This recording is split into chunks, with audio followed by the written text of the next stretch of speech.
Aujourd'hui, on va étudier le chant de Nirvana Shatakam. C'est une très belle chanson, vous allez voir. Après, je vous explique les sens. D'abord, je vais chanter. Manobuddhi hangara chittani naham na chatrotra jivye na chakrana netre na chavyoma bhumi na tejo na vayu chitananda rupa shivoham shivoham Chitananda Rupa Shivoham Shivoham Manobuddhyahangara Chittani Naham Na Chatrotra Jivye Na Chakrana Netre Na Chavyoma Bhumi Na Techo Na Vayu Chitananda Rupa Shivoham Shivoham Chitananda Rupa Shivoham Shivoham Shivoham न सप्रा न संजो न वै पंजवायु न वा शब्दतादु न वा पंजकोशा न वाक्पानिपादौ न सोपस्तपायु चितानन्दरूपा शिवोऽहं शिवोऽहं चितानन्दरूपा शिवोऽहं शिवोऽहं शिवोऽहं शिवोऽहं न मे द्वेषरागौ न मे लोभमोहौ मतो नैव मे नैव माचर्य भाव न धर्मो न चार्थो न गमो न मोक्ष चितानन्दरूपा शिवोऽहं शिवोऽहं चितानन्दरूपा शिवोऽहं शिवोऽहं न मे द्वेषरागौ न मे लोभमोहौ मतो नैव मे नैव माचर्य भाव न धर्मो न चार्थो न गामो न मोक्ष चितानन्दरूपा शिवोऽहं शिवोऽहं चितानन्दरूपा शिवोऽहं शिवोऽहं न पुण्यं न पापं न सौख्यं न दुःखं न मन्त्रो न तीर्थं न वेदा न यज्ञ अहं भोजनं नैव भोज्यं न भोक्ता चितानन्दरूपा शिवोऽहं शिवोऽहं चितानन्दरूपा शिवोऽहं शिवोऽहं चितानन्दरूपा शिवोऽहं शिवोऽहं न पुण्यं न पापं न सौख्यं न दुःखं न मन्त्रो न तीर्थं न वेदा न यज्ञ अहं भोजनं नैव भोज्यं न भोक्तो चितानन्दरूपा शिवोऽहं शिवोऽहं चितानन्दरूपा शिवोऽहं शिवोऽहं शिवोऽहं न मृत्यु न चङ्गा न मे जातिभेदा पिता नैव मे नैव माता न जन्म न बन्धुर्न मित्र गुरुर्नैव शिष्य चितानन्दरूपा शिवोऽहं शिवोऽहं चितानन्दरूपा शिवोऽहं शिवोऽहं न मृत्यु न चङ्गा न मे जातिभेदा पिता नैव मे नैव माता न जन्म न बन्धुर्न मित्र गुरुर्नैव शिष्य चितानन्दरूपा शिवोऽहं शिवोऽहं चितानन्दरूपा शिवोऽहं शिवोऽहम्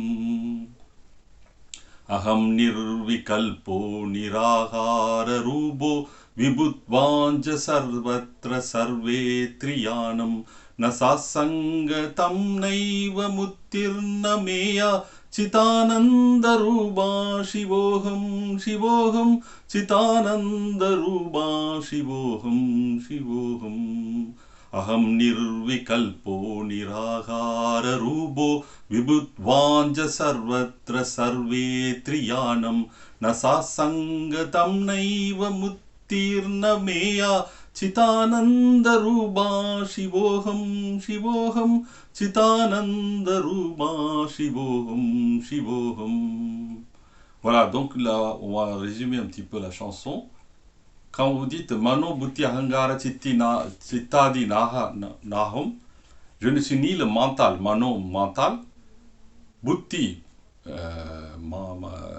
intellect, Mano mental, Bhuti intellect, Ahangara l'ego, Chitta le sentiment, enfin la conscience, la mémoire. Voilà. Je ne suis ni ces aspects la fonction de notre système mental, je ne suis pas le toucher, l'ouïe, le goût, l'odorat, la vue, les cinq sens. Je ne suis ni l'éther, ni la terre, ni l'eau, ni le feu, ni l'air, les cinq éléments. Je ne suis pas de tout ça en fait. Je suis fait de quoi? Je suis fait de l'énergie, je suis fait de félicité, je suis fait de Chakchitananda, c'est-à-dire une joie qui ne connaît pas de limites d'espace, qui n'est pas limitée par l'espace ni par le temps. C'est-à-dire que ça dure éternellement et ça occupe tout l'espace de l'univers. En fait, il y a deux conditions. La joie qui n'a ni fin, ni début, ni fin, qui est éternelle, depuis l'origine des temps jusqu'à l'éternité, et qui occupe tout l'espace. Voilà, ça c'est à bien comprendre. Ensuite, quand on chante le deuxième strophe, Nacha prana samyo navai panjavayu navai sabdatadu nava panjakosha. En fait, je ne suis ni la force de prana, ni les cinq respirations vayu. Vayu veut dire respiration. Vayu, tout le monde connaît. Les sept manteaux, enfin, ces sept métaux corporels, et en fait, sabdatadu, ces sept éléments corporels, on va dire pas métaux, mais éléments corporels, ni les cinq enveloppes de conscience. Cinq enveloppes veut dire, il y a, il y a plusieurs, les cinq façons enfin, en fait, si vous voulez, on a le grossier, l'élément grossier, le physique, l'élément grossier, le subtil, l'élément subtil. Donc, nous avons plusieurs enveloppes. Enveloppe grossière, c'est-à-dire faite de matière physique. Ensuite, vous avez une sorte de... On va décliner en plusieurs parties au niveau de subtilité. Donc, ça va aller jusqu'à là, l'atma, qui est vraiment, qu'on ne voit pas, qu'on ne perçoit pas, mais qui est la base de tout. Donc, on est couvert d'abord du corps, mais ensuite, corps fait de la nourriture, Annamaya Kosha, et Pranamaya Kosha, et Anandamaya Kosha, ainsi de suite. Vous avez cinq corps. Donc, le subtil, si vous voulez, intellect aussi, c'est un corps, intellect, et l'énergie, donc au-delà, vous avez l'atma, qui est là, le corps le plus, enfin la source de tout, qui est couvert par toutes ces enveloppes en fait. Je ne suis pas les fonctions d'élimination, de procréation, de mouvement, de maintien ou de parole. Je suis une forme de la joie éternelle. Je suis Shiva, Shiva, Shiva. Voilà. Ça finit comme ça à chaque fois. Après, vous avez la strophe Name Dvesha Rago, Name Loba Moho. Je ne suis ni les dualités. Dvesha veut dire Dvesha Raga. Dvesha Raga, dualité. Le mot français dualité, en fait, il vient de sanskrit. Hein. Il y a deux. Dvesha Raga. Il n'y a ni aversion, ni amour. Ni affection, ni aversion. Je suis entre les deux. Voilà, donc je ne suis ni attiré par la force d'un côté et de l'autre côté. Je suis au milieu. Donc, Name de Dvesha. Name Dvesha Raghav. Name Loba Moho. Moho veut dire tout ce qui est attirance, amour, tout ça. Donc, je ne suis ni attiré par l'aversion, la haine, tout ça, ni attiré par l'attraction, l'attachement. Voilà. Mato, voilà. Na dharmo, na charto, na kamo, na moksha. Na dharmo. Ensuite, mato naivame, naiva, macharya bhava. Mato naivame, naiva, macharya bhava. En fait, je n'ai pour qui que ce soit ni aversion ni attirance. On a dit l'attraction. Hein. Je n'ai ni avidité, ni illusion, ni l'ego, ni envie. Voilà. Macharya, jalousie, envie, tout ça. Naivame, mato, naivame, naiva macharya bhava. Donc je n'ai ni l'avidité, ni l'ego, ni l'envie, ni la jalousie, macharya bhava. Na dharmo, na charto, na kamo, na moksha. Na dharmo, je n'ai ni le... en fait, c'est vraiment choquant parce que d'habitude on dit que l'hindouisme est fondé sur dharma, artha, kama, moksha. Mais là, ici, il dit, il a transcendé même ces quatre concepts de dharma, de artha, de kama, de moksha. Voilà. Tellement transcendantal, transcendant, si vous voulez, cet état transcendant, il arrive à passer au-delà de tous ces concepts. Tous ces concepts. Après, na punyam, na pavam, na saukyam, na tukkam, na mantro, na tirtam, na veda, na yagna, aham bhojanam naiva bhojam na bhokta, chitananda rupa shivoham, shivoham, chitananda rupa shivoham, shivoham. Là, c'est ni vertu, na punyam. Punyam veut dire, punyam, vous connaissez, punyam, c'est le bienfait, les vertus, tout ça. Pabam, péché. Bien, pabam, vice, tout ça. Na saukyam, saukyam, c'est une question qu'on pose en tamoul souvent. Est-ce que vous allez bien? Saukyam, c'est-à-dire vous allez bien. Est-ce que vous êtes en bon état de santé? Voilà. Saukyam, na tukkam veut dire tristesse. Donc voilà. Na mantro, donc je ne suis ni le mantra, ni le lieu saint, je ne suis ni les écritures de Veda même, ni les rituels même. Je ne suis au-delà de tout ça. C'est vraiment un bhojanam, c'est-à-dire celui qui mange et celui qui goûte la nourriture. Je ne suis même pas celui qui mange, ni l'acte de manger, ni la nourriture elle-même. Il y a trois là. Il y a le fait de manger, je ne suis, mais la personne, le sujet qui mange, ni celui qui mange. Les sujets, c'est moi qui mange.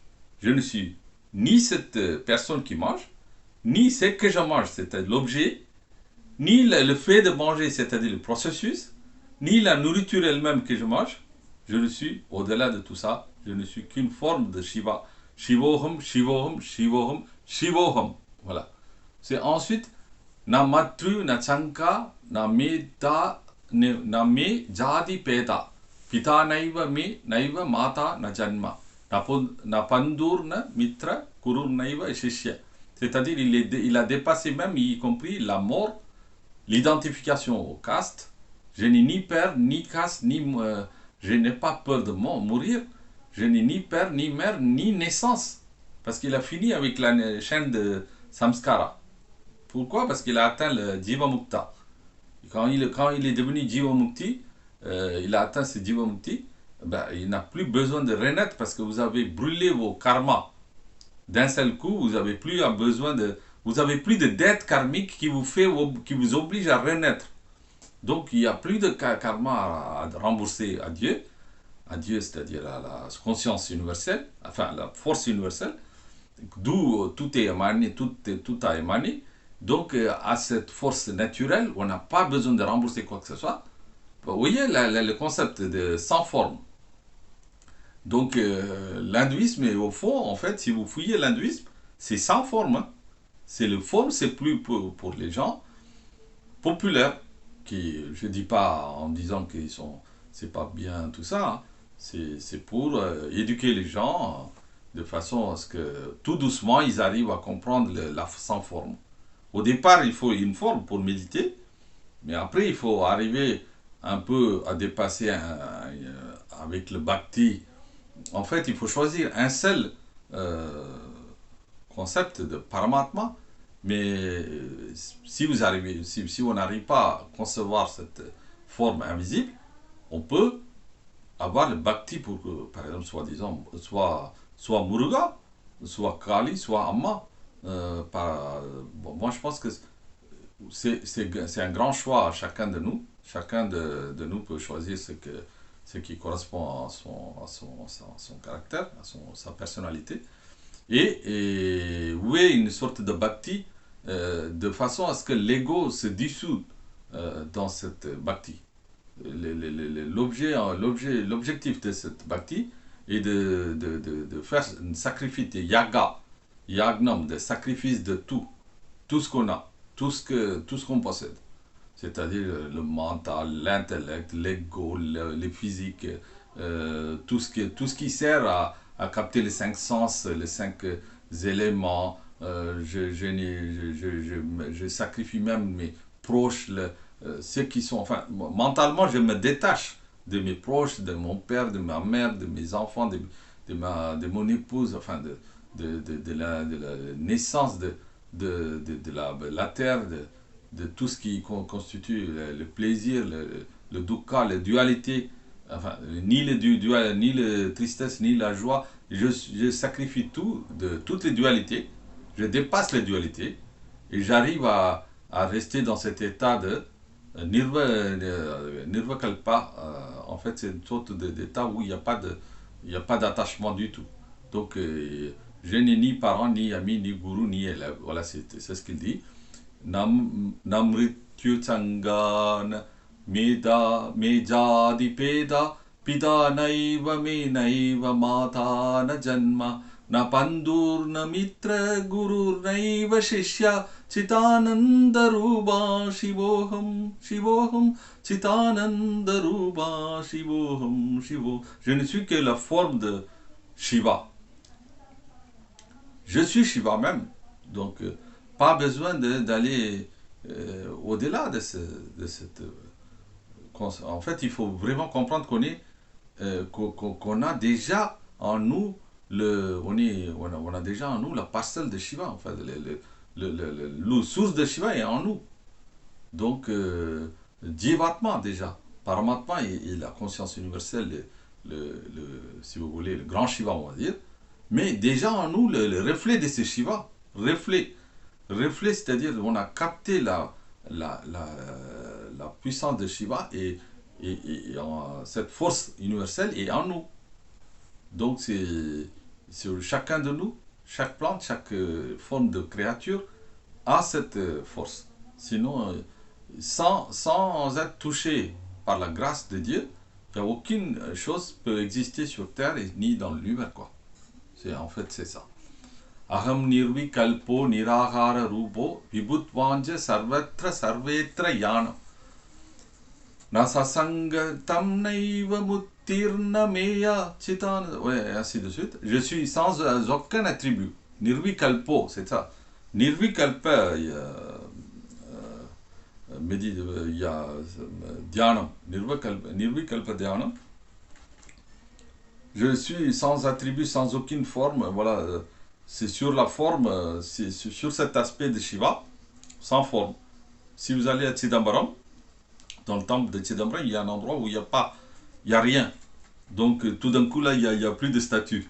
Dans cet endroit-là, c'est marqué Shiva, mais il n'y a rien. Donc il faut que vous fassiez votre imagination pour prier à cette chose. Là où il n'y a rien, voilà, c'est ça, sans forme. Donc, nirvikalpo, niragara, rubo, la forme, sans forme, arubam, on dit aussi. Je suis sans aucun attribut, sans aucune forme, je suis une conscience qui imprègne tout, omniscient, éternel. Je suis au-delà de la libération et des limites matérielles. Je suis une forme de félicité consciente. Je suis une forme de joie éternelle. Tsachitananda, je suis Shiva, Shiva, Shiva, Shiva. Voilà. C'est une belle chanson de Shankaracharya qui a écrit Nirvana Shattakam. Ça, voilà, ça c'est.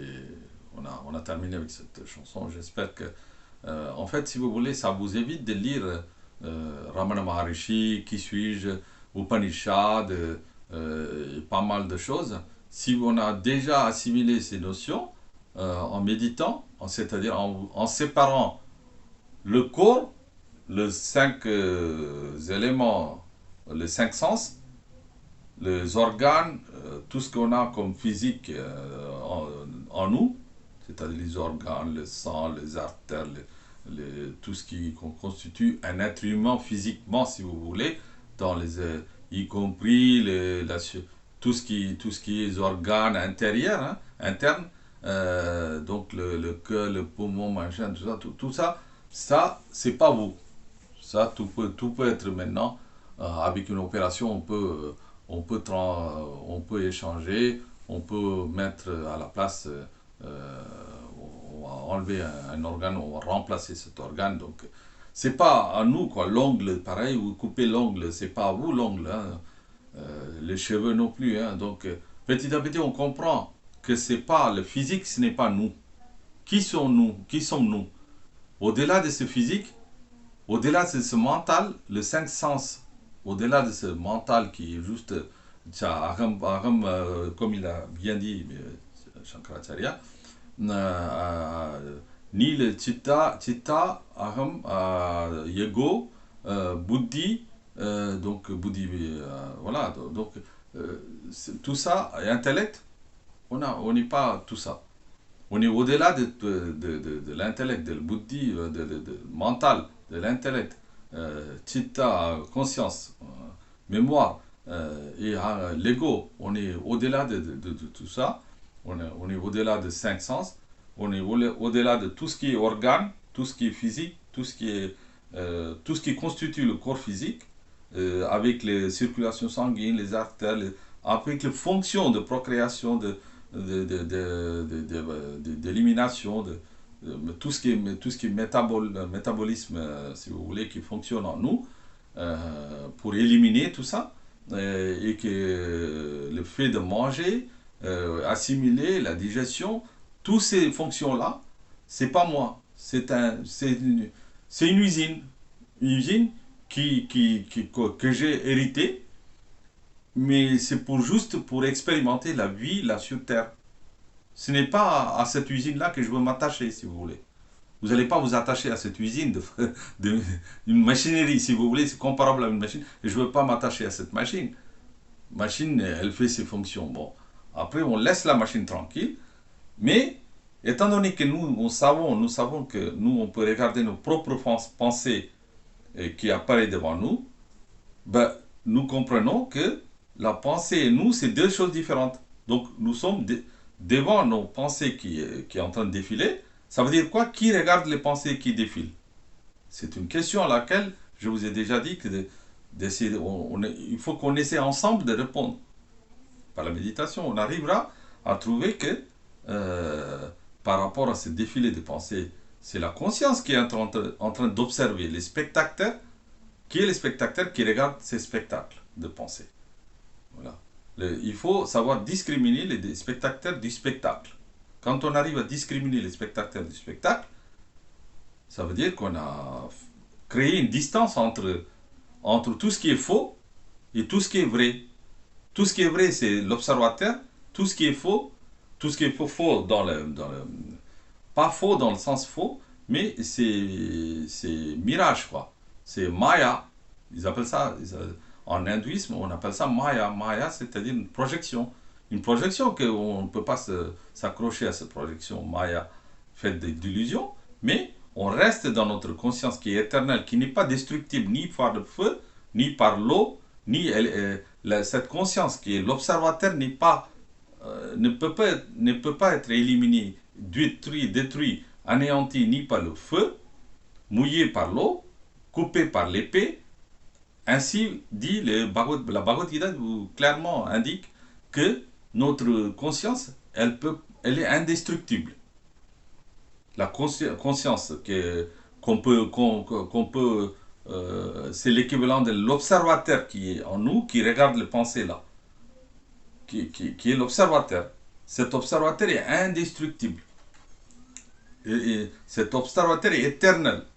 Cet observateur, cet spectateur, ce témoin silencieux, si vous voulez, vous appelez ça témoin silencieux, vous appelez ça spectateur, vous appelez ça observateur, vous appelez ça paramatma, c'est la même chose. Qui est là, qui observe, sans rien dire, sans parler, qui n'a ni corps ni forme. C'est juste une conscience. Quand vous dormez profondément, il y a une conscience qui enregistre tous les rêves. C'est cette conscience-là. Je ne sais pas si s'il faut, il y a des difficultés pour comprendre, ben, il faut relire cette chanson. Ben, si vous avez des difficultés pour comprendre, il faut relire Ramana Maharishi, qui suis-je. Si vous avez encore des difficultés, ben, il faut aller voir les Upanishads.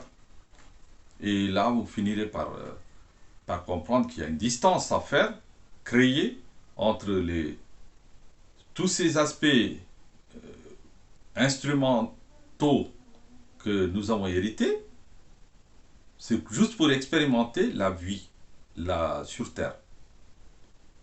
Donc, tous ces instruments-là, ça ne sert à rien, c'est juste pour expérimenter la vie. Mais la vraie réalité, elle est dans la conscience, qui observe, qui est le spectateur.